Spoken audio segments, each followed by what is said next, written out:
धन्यवाद सभापति महोदय, आपने इतने गंभीर विषय पर बात सुन लीजिए, इतने गंभीर विषय पर बोलने का अवसर दिया।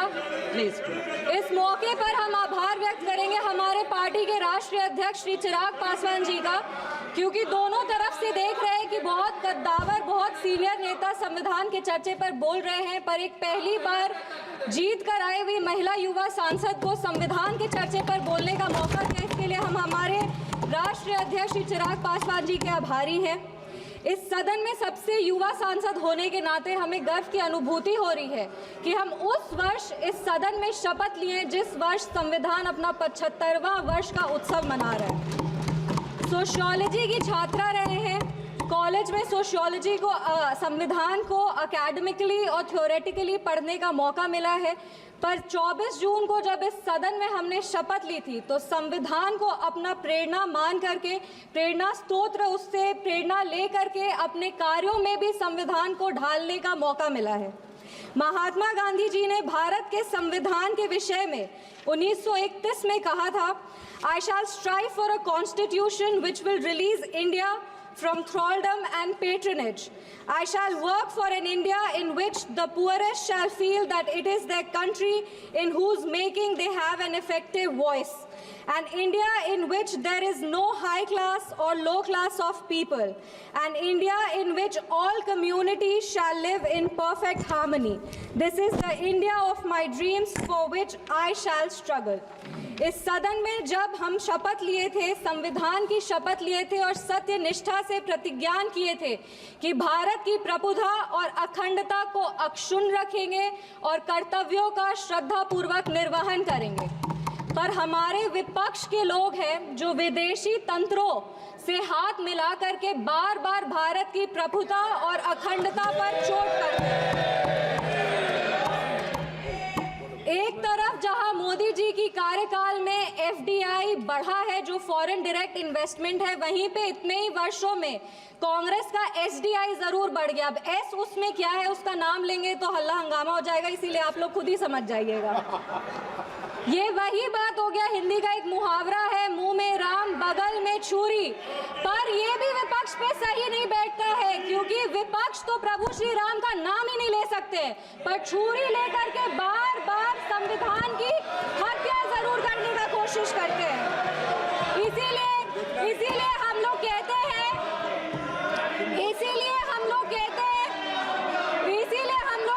कि संविधान नेता के हाथ में नहीं, संविधान नेता के दिल में होना चाहिए। एक उदाहरण देते हैं, 2008 में इसी सदन में ट्रस्ट वोट के लिए कैश फॉर वोट स्कैम किया गया था और लोकतंत्र का गला घोटने का कोशिश किया गया था। आपातकाल इमरजेंसी में जिस तरह से संविधान का चीरहरण हुआ था वो हम सब ने देखा था, और हम तो बिहार की बेटी हैं।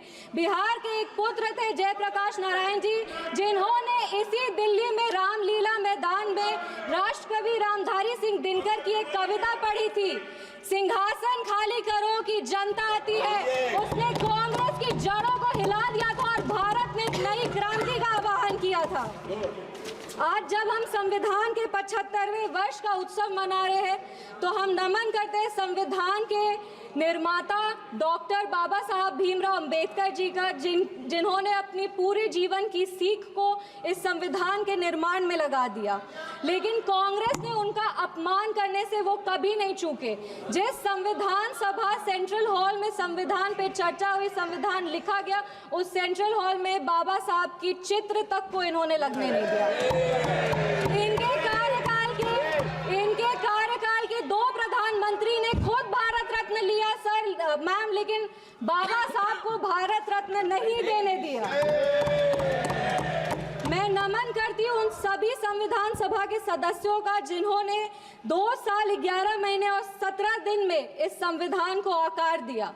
बिहार के, इस देश के पहले राष्ट्रपति और संविधान सभा के अध्यक्ष डॉक्टर राजेंद्र प्रसाद जी का और संविधान सभा के सबसे पहले अध्यक्ष सच्चिदानंद सिन्हा जी का, जिन्होंने मिल करके इस संविधान के निर्माण में अपनी पूरी जीवन लगा दी। संविधान विपक्ष को कहना चाहेंगे कि संविधान सिर्फ आर्टिकल्स और प्रिंसिपल्स नहीं है, ये एक ग्रंथ है, ये आम आदमी का भरोसा है, ये आम आदमी की आस है, ये इस देश के नागरिक को वो महसूस कराता है कि वो स्वतंत्र है, सशक्त है और सुरक्षित भी है। इस संविधान की ताकत ही है कि आज इस 25 साल की युवा महिला सांसद इस सदन में महिलाओं की आवाज बनी है। ये संविधान की ताकत है कि इस देश के सबसे उच्च पद पर एक आदिवासी समुदाय की महिला विराजमान है। ये संविधान की ताकत है कि हमारे प्रधानमंत्री एक गरीब परिवार के सदस्य हैं और इस संविधान की ही ताकत है कि जननायक कर्पूरी ठाकुर जैसे व्यक्ति जो एक पिछड़े वर्ग से आते थे वो बिहार प्रदेश जैसे राज्य के मुख्यमंत्री बने।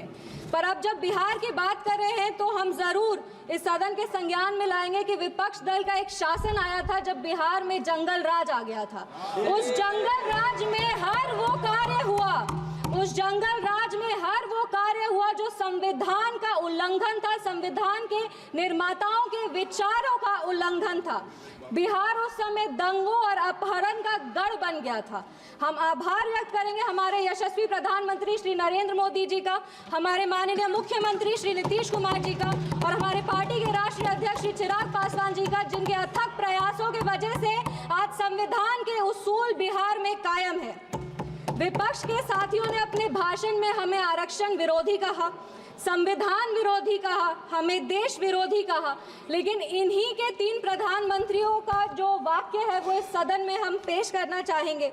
सबसे पहले जवाहरलाल नेहरू जी ने 1961 में लिखा था, I do not like reservation in any form, especially reservation in jobs. I am against any such step that promotes inefficiency and takes us towards mediocrity.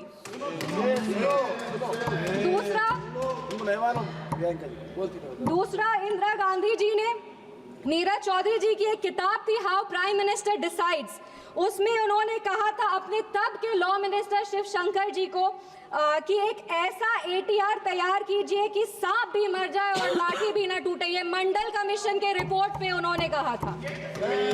तीसरी राजीव गांधी जी ने